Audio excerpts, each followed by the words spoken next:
So we're talking Aiyuk because it is NFL draft week. 888-957-9570. Speaking of getting locked up, 49er wide receiver, right. Super Bowl, huh? Am I right? 888-957-9570. 13 targets for Deebo Samuel, 3 catches. It was Brandon Aiyuk, 6 targets, even though he was second in the league in yards per catch. I lost, I'm out. 7th in the league in receiving yards. He's awesome. For some reason, we want to move off him because of the money. Now, I'm looking into Deebo's contract, and maybe somebody can explain this to me.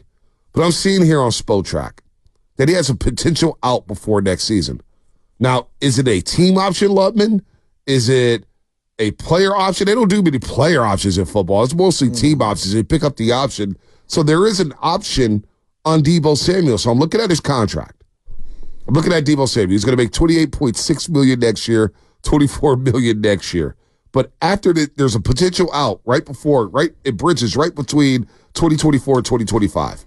Potential out 2025 could be 3 years, $58 million, $15 million in dead cap if you move off of him. So that dead cap hit is not crushing like it is this year. This year it's a $42 million dead cap hit for the 49ers, $42.7 million. Next year it's just $15 million. So why not pay Aiyuk and just move off of Deebo next year if that's the worry? That's the worry. Like, long-term, who would you rather have at the wide receiver position? Well, long-term, I'd rather have Aiyuk. But I just think, in general, I believe both wide receivers won't be with the 49ers in the next 2 years. It's just my feeling. I could be way wrong on this one, but I think you have to get significantly less expensive at skill positions if you're going to pay the quarterback. I mean, Kansas City, that was their template. They kept their tight end because tight ends tend to be suppressed in terms of the finances. And then I look at the 49ers. They're very different because they have a running back that they're going to pay or give some money to. At minimum, he's making $14 million, which is more than what most teams are paying their running back. I think he'll still get a couple of extra shekels. I think they're going to give him some guaranteed money on the front end. That's just my feeling. I have nothing but speculation on that. And I think on the wide receiver position, they're going to get cheaper. I just look around the league as a whole, and I feel like wide receiver, we are just overpaying these wide receivers left and right. And if you're going to pay $50 million, give or take, a year to your quarterback, you're going to have to get cheaper on the outside. What's sillier, paying quarterbacks a boatload of money when they need wide receivers, running backs, and offensive linemen, or wide receivers? This is just the going rate. These wide receivers are game changers in today's game. Game changers. You don't have outside weapons, you ain't winning jack. That's just, it is what it is. Now, you may have a generational tight end who can do things on the outside, which Travis Kelce can do, but even the Watson kid, number 84 for Kansas City, ran some great routes against the 49ers. You got to have outside help. So as much as we say these wide receivers are getting paid too much money, hell, that's been the case with quarterbacks for the last 20 years. There's quarterbacks who are making money they don't deserve to make. Like, you look at 5-6 quarterbacks making money. Like, Dak's getting $40 million. You know what I'm saying? Kirk Cousins' contract.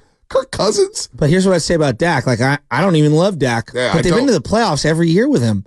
They lose to the playoffs every year, man. But they make the playoffs, do they not? They make the playoffs. Is that the bar for them? I mean, no. Kirk Cousins doesn't make the playoffs. Kirk Cousins did make the playoffs. They got hurt. He made it once. He made it once. They made it twice with Minnesota. Yeah, and I believe with Washington prior to that, and they were in that 9-7. So he's been to the playoffs, 3 times in his entire career? You're asking, I'm explaining. I mean, 3 times, that's not a good hit rate. In that case, Dak is better because Dak always goes to the playoffs. Kirk doesn't. And Kirk just got broke the hell off.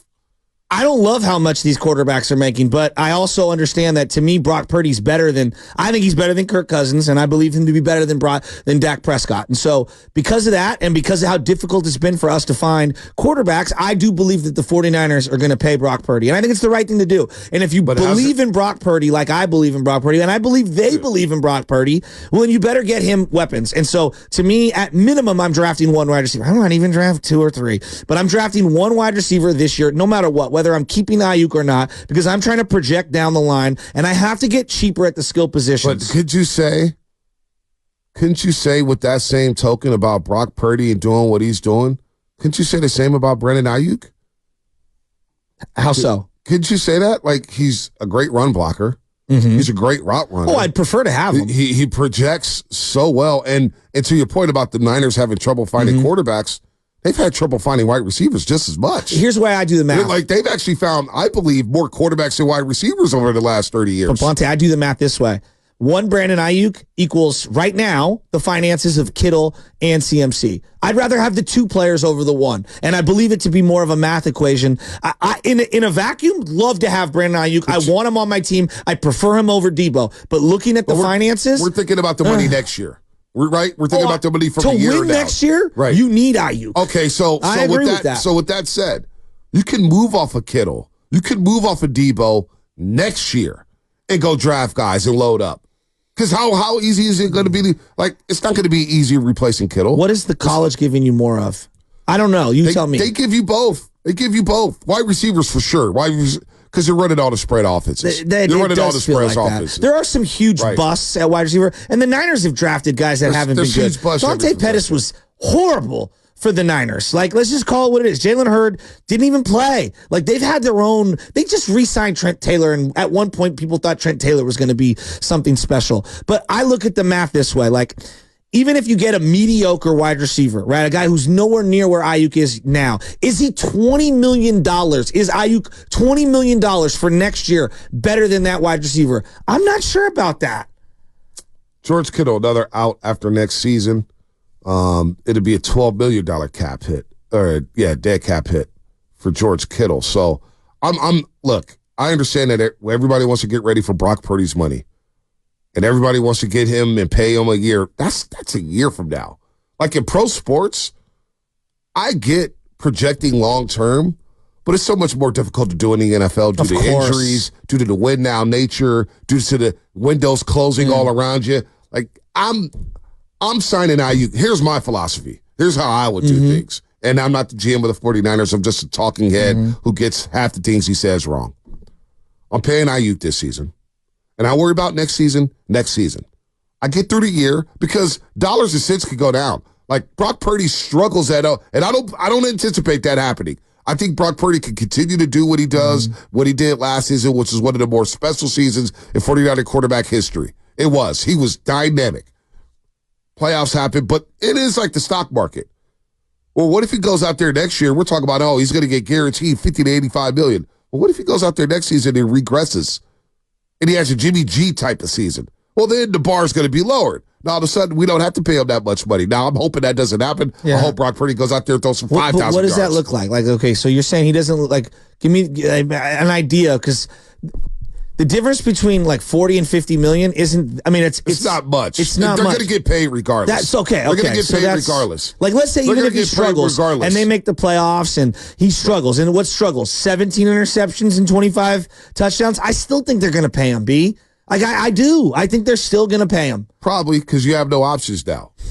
You kind of ran out of options after the Trey Lance move and the Jimmy Garoppolo move. Now you're stuck. And his body of work has been like his body of work has been great. I mean, it's been amazing. It's been pretty short of amazing. It's been really good. You know, it's been really, really good. And I believe that I look at the situation in Buffalo as another example.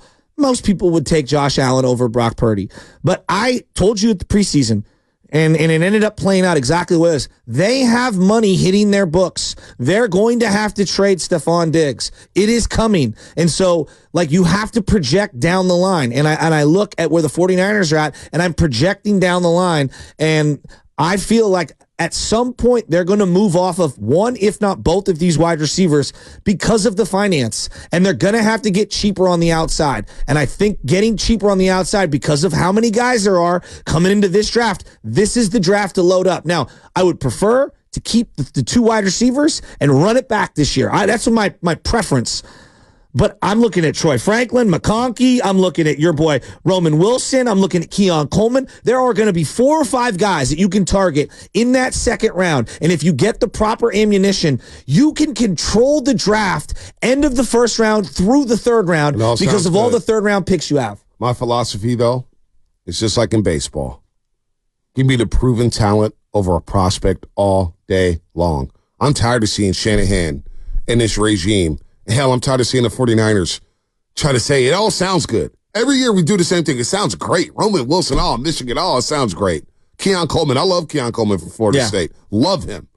I mean, get him in the second round. Oh my gosh, he is great. He's looking at like the 41st overall player. We would hope. We would hope, but you never know. You never know. But it's time for you to do the legal. And that would be awesome to have him. but I'm taking proven talent every day of the week. I can't wait on prospects when I'm in the super. Like, what are you going to tell Fred Warner? Hey, we're going to reset the quarter wide receivers. We may struggle a little bit here. The NFC got better. Yeah, but I would NFC got better. We're getting the 49ers by trading Brandon Aiyuk, no matter what that rookie does this year. Unless he pops like Justin Jefferson, they're not going to be better on the outside. Justin Jefferson's a comet. And what is it to say about Brandon Aiyuk being Brock Purdy's most trusted target? You want to trade away his most trusted target?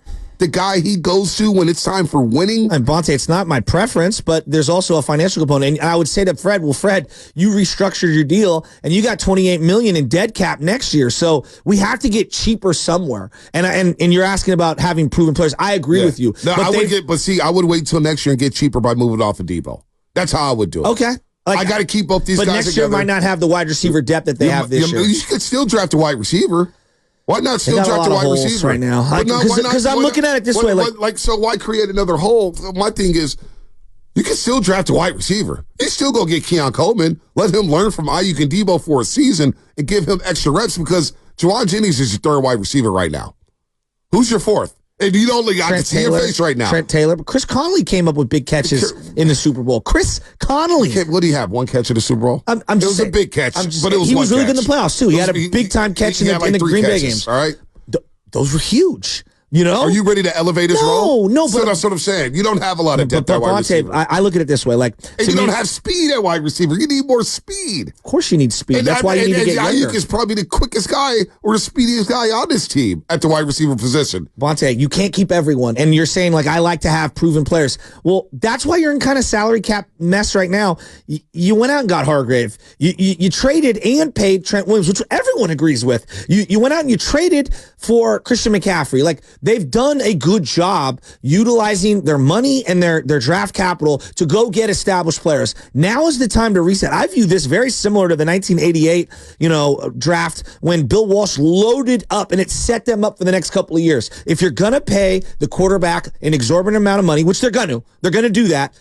They have to get cheaper, and they need to load up with a lot of inexpensive talent. Kansas City just gave you the template. They got cheaper everywhere. Now they've got an outlier, Hall of Fame, one of the greatest players ever. And they draft so much better. Well, they draft so much better. The Niners have done a pretty good job drafting. They've done a good job drafting. A lot of teams would die to draft as well. That's why when I draft Brandon Aiyuk and I develop him, and he ends up having the second in the league in yards per catch, 7th in the league in receiving yards, and 36 in targets.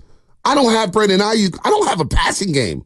That's how I feel about this team. It's only, you can dump it off to Debo so many times. You can dump it off to McCaffrey so many times. You're not utilizing George Kittle in big games. When you face a tough pass rush, George Kittle ends up blocking anyway on passing downs. He's not running routes. So now I'm going to rely, I like Juwan Jennings, but I like Juwan Jennings in this role. You ask him to elevate and be a number 2 wide receiver on a Super Bowl type of team? We're talking Super Bowls here. Don't get it twisted. We can reset things, but the Niners are still thinking big. They're still thinking Lombardi. I don't think it's reset. I think you just have to reshuffle your finances to continue to go forward. And the way I view it, it's not a 1-for-1. Do not do what you did with Javon Kinlaw and DeForest Buckner. To me, it's about, I want a plethora of picks because I want to be able to shore up the offensive line. I need to get, obviously, another tight end in here. I need multiple wide receivers. They have a lot of needs right now, and I just don't think... top 5 needs for the Niners, top of your head, because I would think... I think wide receiver is one of the top 5 needs, I believe. Corner, I feel like they're going to run it back one more year with the corners they have. I still need. I think center and right tackle are very important. Right tackle, right guard might be in there. I even need some D tackles. Go figure. I need D tackles. And by the way, I'm with you on D tackle. By the way, I may need it on the linebacker. See, I don't know where Dre Greenlaw's at. That's a great question. I may need a linebacker. But you're not going to be able to answer all of those questions with the amount of draft capital they have now. They have 10 draft picks. Yeah, they're going to move you a around. wide receiver. They can get you some picks. They can get you some players here. I still may need a backup running back because Elijah Mitchell has a hard time staying healthy. I like Jordan Mason. Jordan Mason's cool. He's all right. He's all right. We all like Jordan Mason. Well, how much do we like him? Do we like him getting 5 carries a game? Or do we like him getting 15 carries a game? Can we agree here? The A.J. Brown trade, if they're going to do it when it comes to Brandon Aiyuk, the timing of the A.J. Brown trade, that feels like what's going to happen with the Niners. It'll be right up to draft day, during the draft at most. If we can get past that point, I feel like he's staying on the Niners